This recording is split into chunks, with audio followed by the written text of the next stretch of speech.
Bonjour, je vais vous présenter le concept One Health, une santé en français, et ses implications en santé publique et gouvernance. La vidéo est divisée en 4 parties. Je vais tout d'abord brièvement définir le concept One Health, expliquer son historique, et ensuite, pour ceux qui veulent en savoir beaucoup plus, je développerai l'écosystémique des épidémies, c'est-à-dire l'impact de l'environnement sur l'émergence et la dissémination des agents infectieux. Et enfin, je terminerai par les implications en santé publique et gouvernance du concept One Health. Donc, qu'est-ce que le concept One Health, une santé? Donc, une santé, ça peut paraître un concept un peu spirituel, voire mystique. Je vais décevoir certains ou certaines, ça n'a absolument rien à voir avec la naturopathie, la thérapie primale ou la médecine bioénergétique. Donc One Health, c'est d'abord un concept, celui de l'interconnexion du vivant.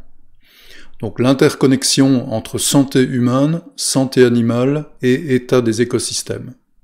Et ce, sur base des évidences scientifiques qui ont été accumulées en plus d'un demi-siècle en médecine vétérinaire, en médecine humaine et en écologie. Donc One Health, c'est aussi une stratégie, préserver la santé animale et les écosystèmes pour protéger la santé humaine, et donc c'est un objectif, une santé pour tous. Alors, ce concept domine à présent la communication et surtout la stratégie des organisations nationales et internationales de santé publique. Donc on va retrouver ce concept One Health à Sciences & No, l'Institut national de santé publique de Belgique. On va également le retrouver à l'ANSES, l'Agence nationale française de sécurité sanitaire de l'alimentation, de l'environnement et du travail, mais également au CDC, le Centre pour le contrôle et la prévention des maladies aux USA, à l'Organisation mondiale de la santé, l'OMS, à l'OIE, l'Organisation mondiale de la santé animale, et également à l'Organisation des Nations Unies pour l'alimentation et l'agriculture, la FAO.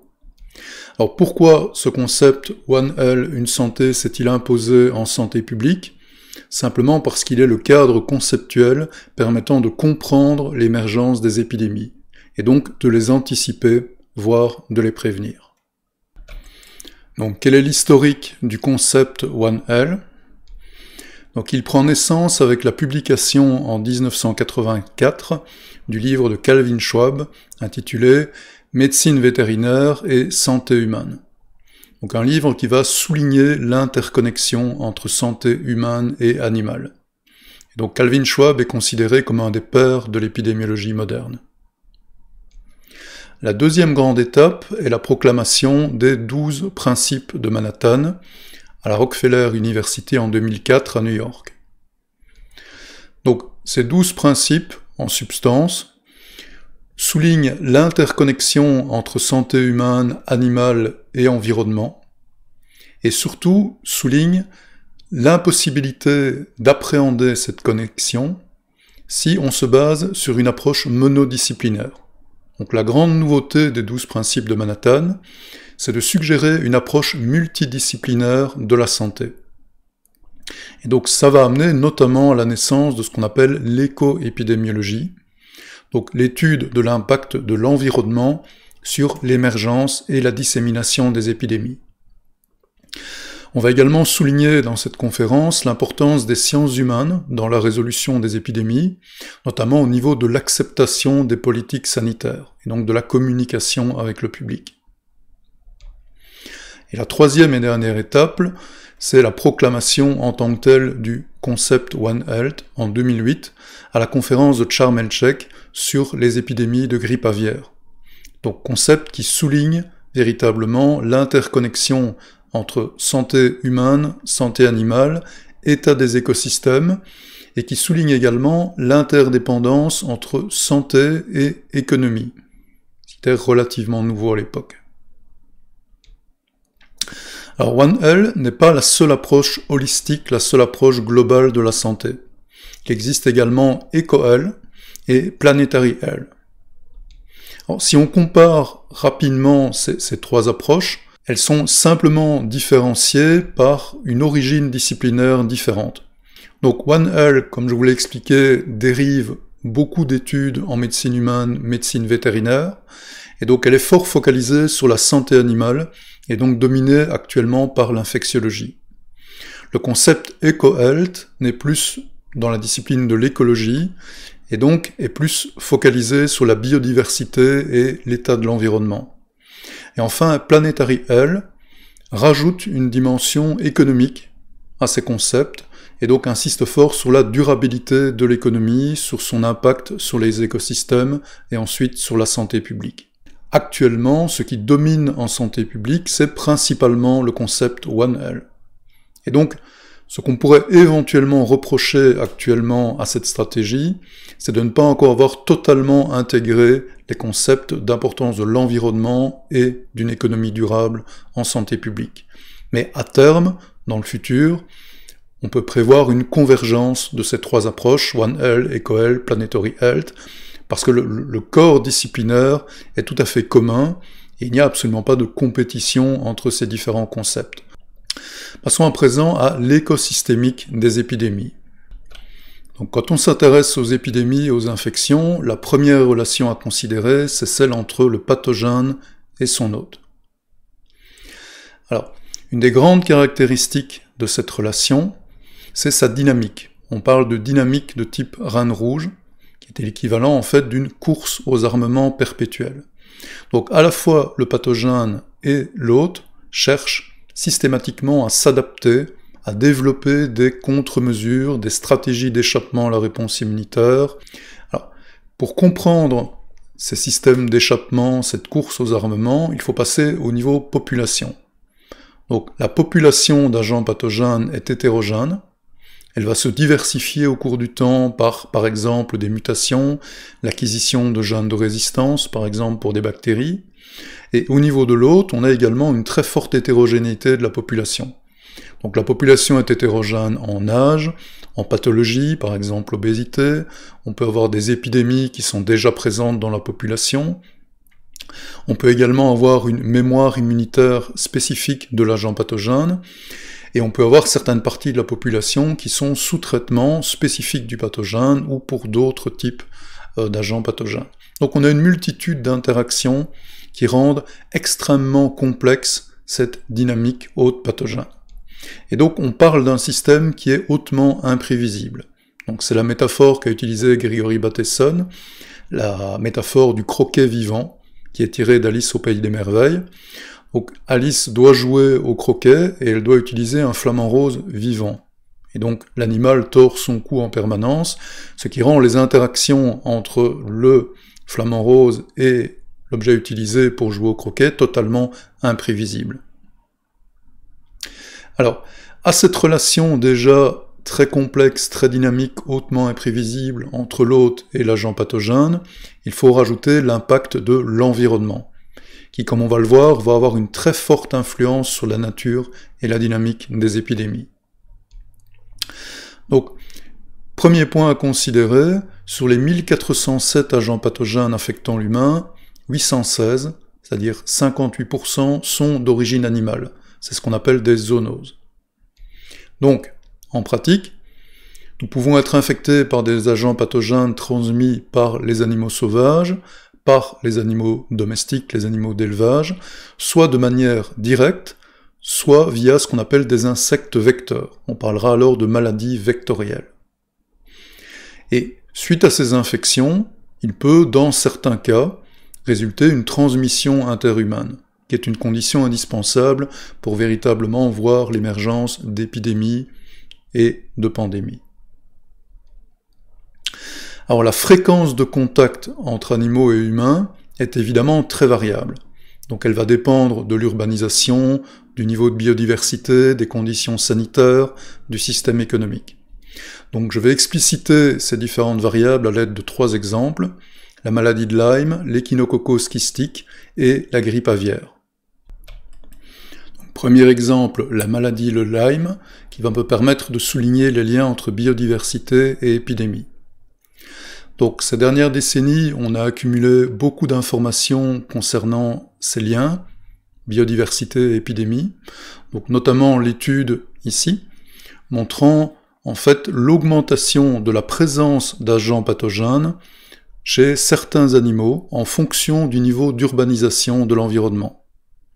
Donc, chez les oiseaux, chez les chiroptères, chez les rongeurs, on observe une augmentation très nette de la fréquence d'agents pathogènes en fonction du niveau d'urbanisation. Et donc, à partir du moment où le nombre d'agents pathogènes rencontrés chez ces espèces augmente, en cas de contact avec l'être humain, il est évident que la probabilité d'infection de l'humain est augmentée. Donc la maladie de Lyme, c'est une zoonose due à la bactérie spirochète Borrelia burgdorferi. Son vecteur, c'est la tique du genre Ixode. Et donc cette maladie donne chez l'humain naissance, au niveau symptômes, à un érythrème migrant très caractéristique, également à des formes qui peuvent être chroniques, avec des troubles neurologiques et rhumatologiques, qui peuvent être graves. Alors, en pratique, au cours du cycle, donc, la tique se nourrit chez un grand nombre de mammifères, des petits rongeurs, mais également des mammifères de plus grande taille, comme par exemple des cerfs. Mais la sensibilité des différents hôtes à l'infection va être très différente. Donc on va prendre deux exemples extrêmes. Les rongeurs sont très susceptibles à l'infection par la bactérie. Par contre, certains mammifères plus gros, comme par exemple l'opossum, vont y être très résistants. Donc, dans un environnement très diversifié, si vous avez une population de mammifères diversifiée avec des prédateurs, des proies, les tiques vont se nourrir sur des animaux différents, dont des animaux très susceptibles et des animaux très résistants à l'infection par la bactérie. Donc globalement, les tiques auront peu de chances finalement d'être infectés dans ce type d'environnement. Et donc en cas de morsure de tique chez l'humain, la probabilité que la tique soit porteuse de l'infection bactérienne et la transmette à l'humain est relativement faible. Par contre, si on se retrouve dans un environnement urbanisé, où les écosystèmes sont perturbés, où il n'y a plus cette relation prédateur-proie, on a souvent une abondance de petits rongeurs. Et donc, d'organismes qui vont être très susceptibles à l'infection par Borrelia. Et donc, dans cet environnement, les tiques seront en probabilité beaucoup plus infectées, et une morsure de tique aura beaucoup plus de chances de transmettre l'infection à l'humain. Donc cet exemple illustre l'impact de la chute de la biodiversité sur certaines épidémies. Donc le second exemple de zoonose est l'échinococose kystique ou hydatidose. Donc c'est une infection qui est due à un ver parasite, Echinococcus granulosus, et qui démarre avec un cycle relativement simple impliquant des mammifères herbivores et des mammifères carnivores. Donc, à la base, des mammifères herbivores comme le mouton ou la chèvre sont infectés en ingérant des œufs. Ces œufs vont causer le développement de kystes dans les organes de l'animal, et ce n'est que si l'animal est dévoré, si sa viande est ingurgitée par un carnivore, que le cycle peut se poursuivre. Et donc, on a un hôte qui sera définitif, qui est le carnivore, chez lequel va se développer la forme adulte du ver, qui va pondre les œufs qui permettront d'alimenter le cycle et donc l'infection des herbivores. Alors l'humain, lui, est un hôte accidentel, donc il se contamine exclusivement au niveau des œufs, principalement parce qu'il ne va pas consommer de viande crue de bovin. Alors les conséquences de cette infection sont quand même assez sérieuses sur le long terme. Donc le développement des kystes va résulter en une compression anatomique et donc des lésions tissulaires, et en cas de rupture des kystes, on peut avoir un choc anaphylactique. Alors la distribution de cette pathologie est très irrégulière, certains pays sont très affectés.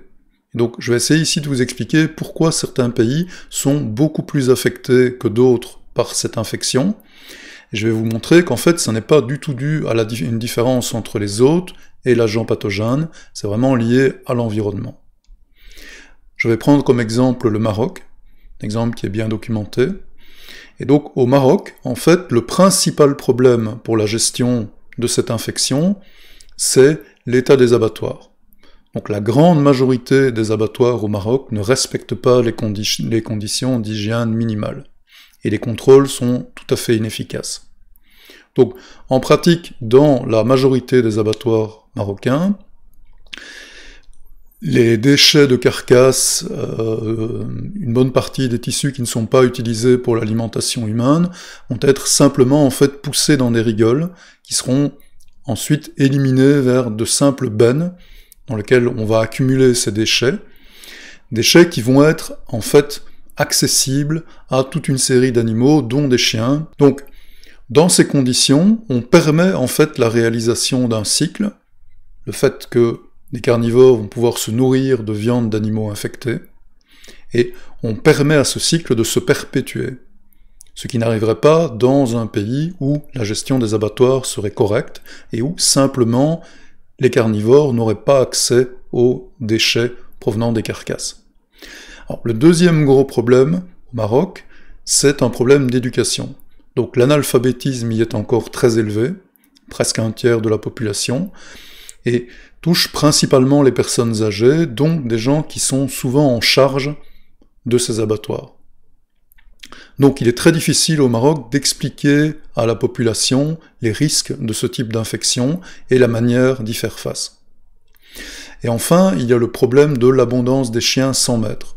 Donc au Maroc, il y a énormément de chiens qui n'ont pas de maître, qui sont errants, et qui donc vont être libres de circuler autour des abattoirs et également autour des élevages de moutons.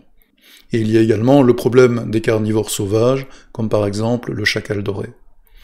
Donc cet exemple illustre l'importance des infrastructures sanitaires et de l'éducation dans le contrôle des épidémies.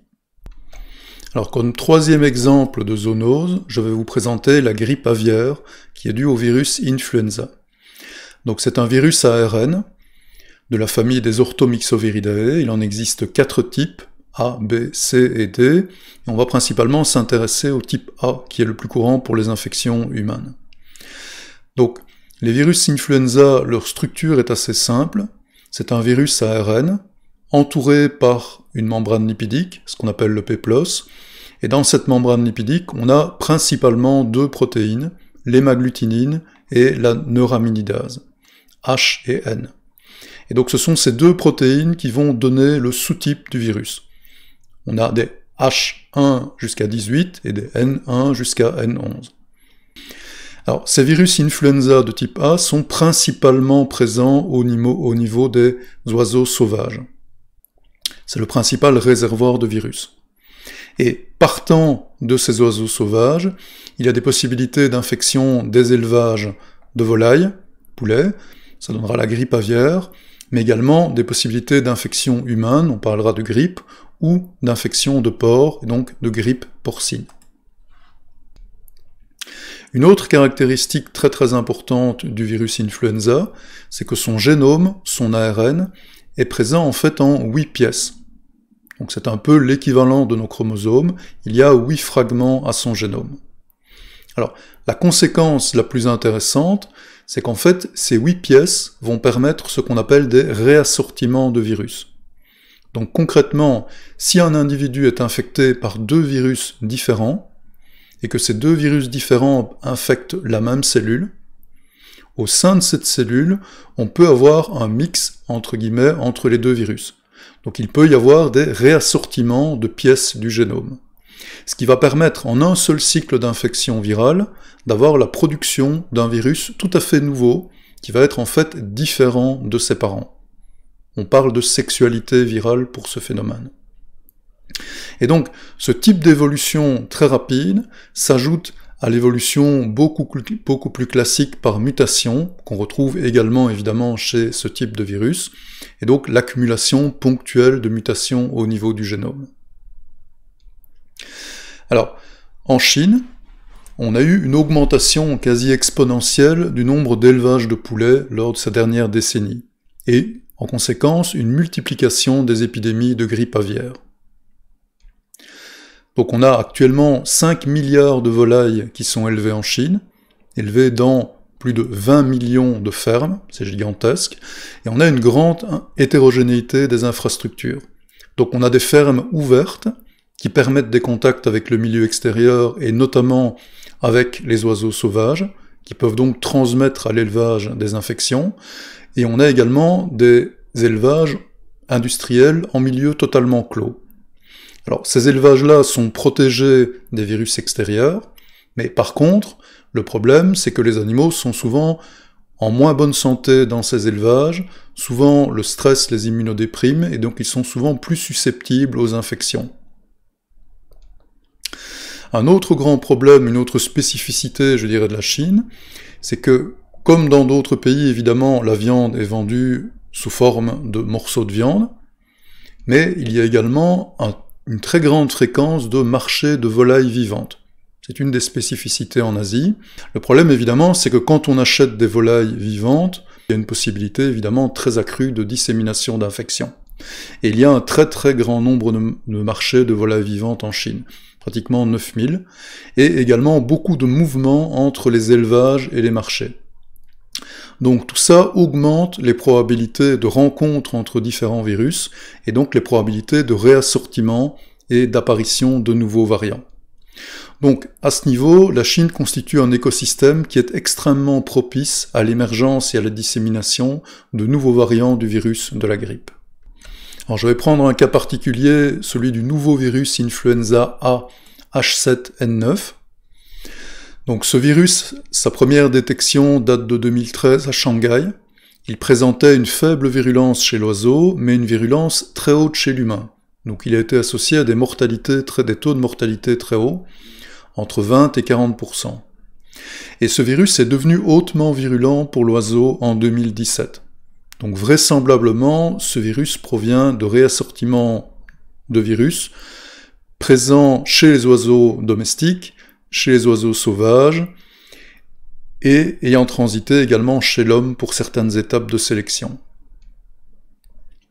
Alors, si on prend l'épidémie de ce virus H7N9 en Chine, il a causé plusieurs pics en 2013, 2014, 2015, 2016, 2017, et lors du pic de 2017, on a observé une forte augmentation de la mortalité chez la volaille. Donc, suite à ce risque économique très important, la Chine a investi dans une vaccination de masse des élevages de volailles en novembre 2017. Et donc l'impact de cette vaccination de masse, ça a été une diminution drastique du nombre d'infections humaines. Mais il faut bien souligner ici que la Chine a vacciné uniquement quand le virus est devenu hautement virulent pour les oiseaux. Donc c'est un risque économique qui a motivé la vaccination et pas la santé publique.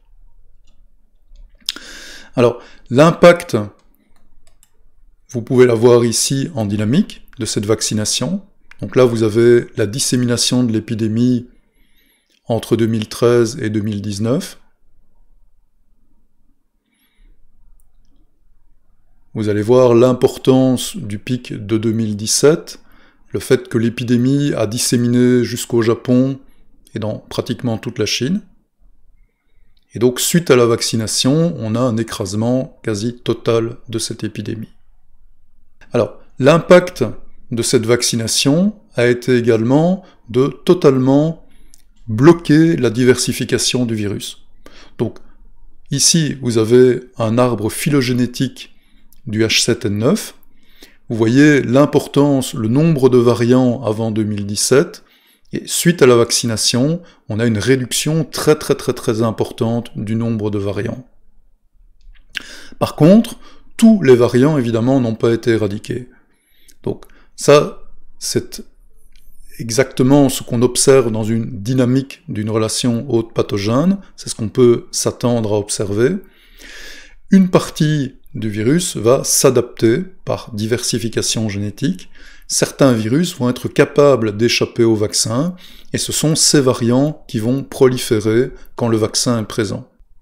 Donc, cet exemple souligne l'impact des élevages comme incubateur accélérant l'évolution des agents pathogènes et pouvant favoriser le saut d'espèces. Il souligne également l'impact du transport et de la vente d'animaux vivants qui augmente les contacts entre animaux de différentes origines et favorise les réassortiments de virus et les infections humaines. Donc tout ça, ce sont des facteurs socio-économiques qui augmentent la probabilité d'émergence et de dissémination des agents infectieux. Et enfin, cet exemple souligne l'importance de la surveillance, de la biodiversité, de la biosécurité et de la vaccination dans le contrôle des épidémies et dans la prévention des pandémies. Donc ça c'est très important à bien comprendre. La vaccination seule ne peut suffire à contrôler les épidémies de grippe aviaire. Pourquoi? Parce qu'il est impossible de vacciner les oiseaux sauvages. La vaccination n'est spécifique que d'un sous-type du virus, et donc il est trop coûteux de la réaliser pour chaque sous-type et chaque nouveau variant. C'est totalement impossible pour des pays pauvres.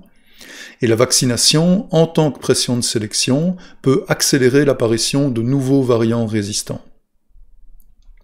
Donc il est absolument indispensable de coupler la vaccination avec des mesures de biosécurité et des abattages de masse, ce qui implique évidemment de profonds changements socio-économiques. Alors on va s'intéresser maintenant à l'aspect dissémination interhumaine. Donc quand on est face à un agent pathogène capable d'infecter d'humain à humain. Alors cette dissémination interhumaine, elle est évidemment dépendante de la densité de population et des moyens de transport disponibles. Et une des grandes caractéristiques du XXe siècle, de la deuxième moitié du XXe siècle, c'était le doublement du trafic aérien tous les 15 ans. Donc en 2018, on a atteint le chiffre de 4,3 milliards de passagers, avec plus de 38 millions de vols. Donc une interconnexion quasi totale de tous les pays, de tous les continents. Alors prenons deux exemples rapidement. La pandémie de H1N1 de 2009, donc elle est apparue en Amérique du Nord dans des élevages de porcs, en 2009, en avril. 3 mois plus tard, l'OMS déclarait l'état de pandémie. Pandémie de SARS-CoV-2 de 2019-2020, donc elle est apparue à Wuhan en Chine, en décembre 2019. En mars, l'OMS déclarait également l'état de pandémie. Donc en moins de 3 mois pour ces deux épidémies, on a eu une dissémination mondiale de l'agent pathogène. Et donc dans un monde interconnecté, à partir d'un certain niveau de contagiosité, les épidémies se transforment systématiquement en pandémie, et donc en menace globale. Alors, cette dissémination extrêmement rapide, sa principale conséquence, c'est qu'elle invalide la stratégie vaccinale. Pour contrôler les épidémies émergentes, traditionnellement, il faut 6 à 7, 8 ans pour développer, produire et valider un vaccin. Et donc, face à une épidémie émergente, en absence de vaccin, en absence de traitement spécifique, il ne va rester que le dépistage, la quarantaine et la distanciation sociale. Et donc si on prend l'exemple du SARS-CoV-2, en une année, 1,4 million de morts. On a réussi en une année à produire un vaccin, c'est un record vraiment absolu. On a eu aussi beaucoup de chance parce qu'on n'a pas eu affaire à un agent pathogène qui présentait des mécanismes d'échappement à la réponse immunitaire. Mais il faudra plusieurs années pour vacciner toute la population. Donc l'OMS estime qu'en une année, on pourra à peine vacciner 10% de la population mondiale. Alors, autre problème également, ce sont les agents pathogènes dits émergents. Donc dans les années 80, suite aux réussites des stratégies de vaccination, par exemple contre la variole ou contre la poliomyélite, également suite au succès des antibiotiques qui avaient été développés durant les 30 années précédentes, on a pensé pendant une certaine période être capable en fait d'éradiquer les agents infectieux. On a pensé à un moment être capable, comme pour la variole, de les éradiquer, et donc de refermer le grand livre des maladies infectieuses. En fait, on a déchanté dans les années 80 avec l'émergence du HIV, le virus de l'immunodéficience humaine. Ça a été la première grande pandémie due à un agent infectieux émergent, qui n'était absolument pas connu dans l'histoire humaine. Et donc, en fait, entre 1940 et 2004, on sait maintenant que 335 maladies infectieuses émergentes sont apparues, et 60% d'entre elles sont d'origine animale. Alors, il existe une forte corrélation entre les facteurs socio-économiques, environnementaux et écologiques et l'émergence de nouvelles maladies infectieuses.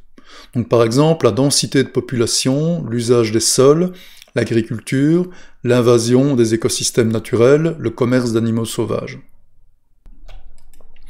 Donc, pour illustrer le lien entre envahissement des écosystèmes et épidémie, je vais vous présenter brièvement le cas du HIV, donc cause de 32 millions de morts entre 1980 et 2018.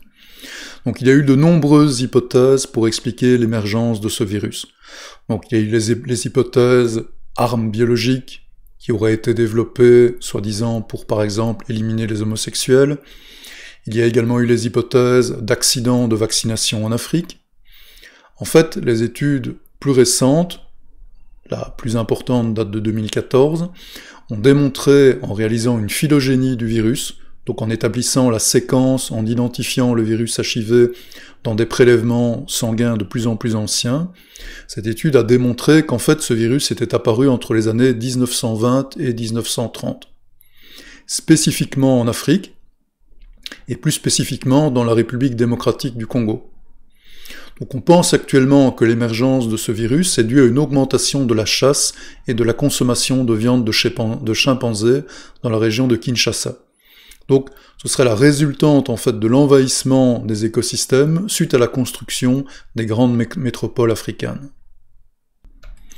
Donc conclusion de cette présentation sur l'écosystémique, on ne peut pas considérer les épidémies et les pandémies comme ce qu'on appelle en économie des signes noirs, c'est-à-dire des événements imprévisibles et exogènes au système économique.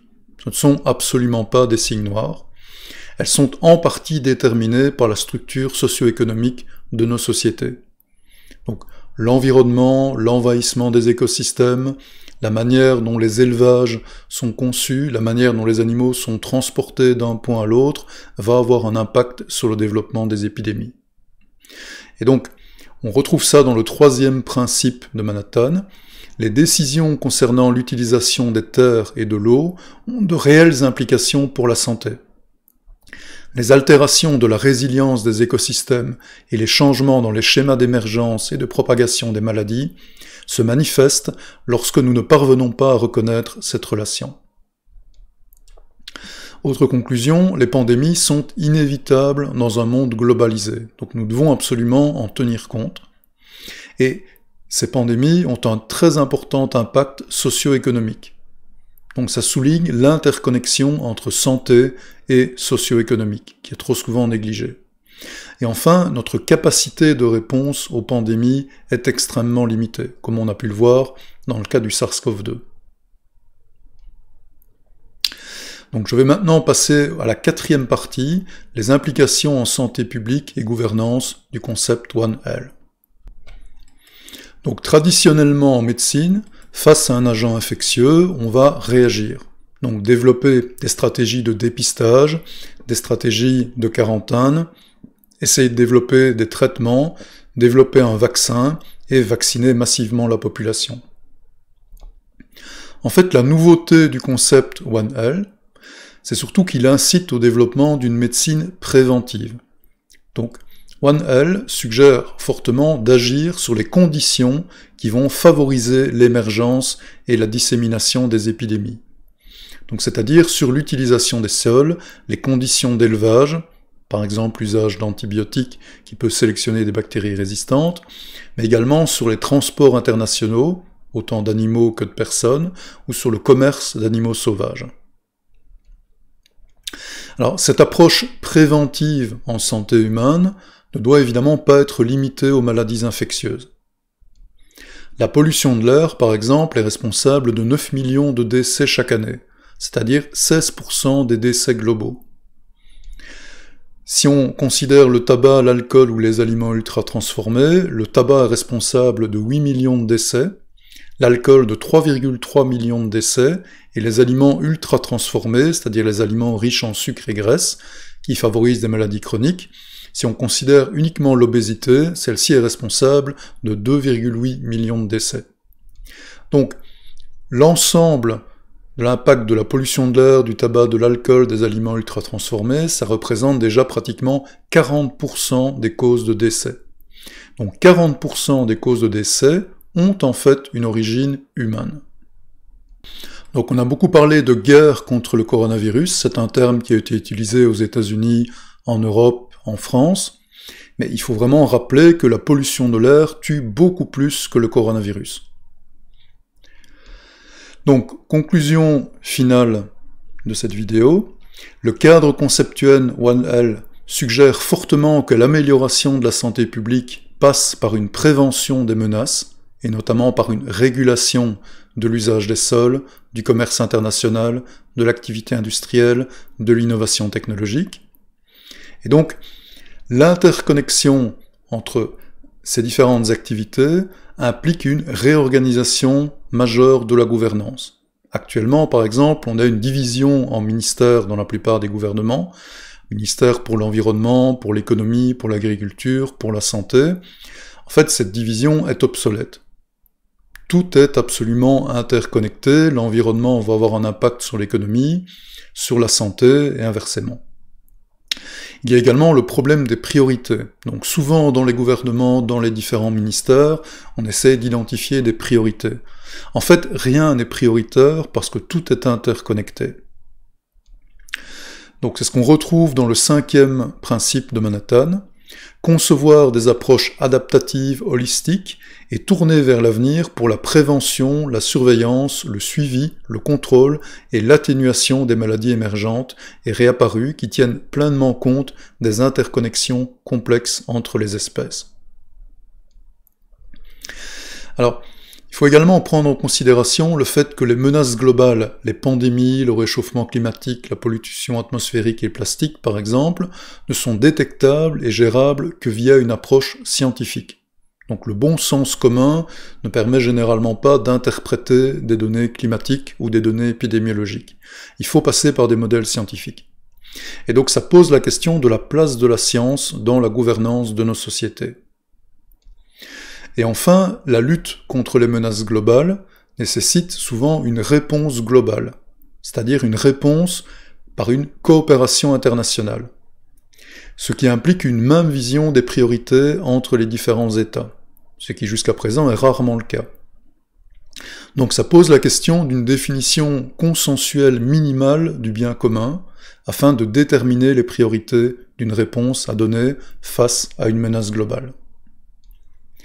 Donc comme message, entre guillemets, à garder de cette présentation, le concept One Health mène à repenser en profondeur la politique de santé publique, la gouvernance, le rôle de la science et l'éthique.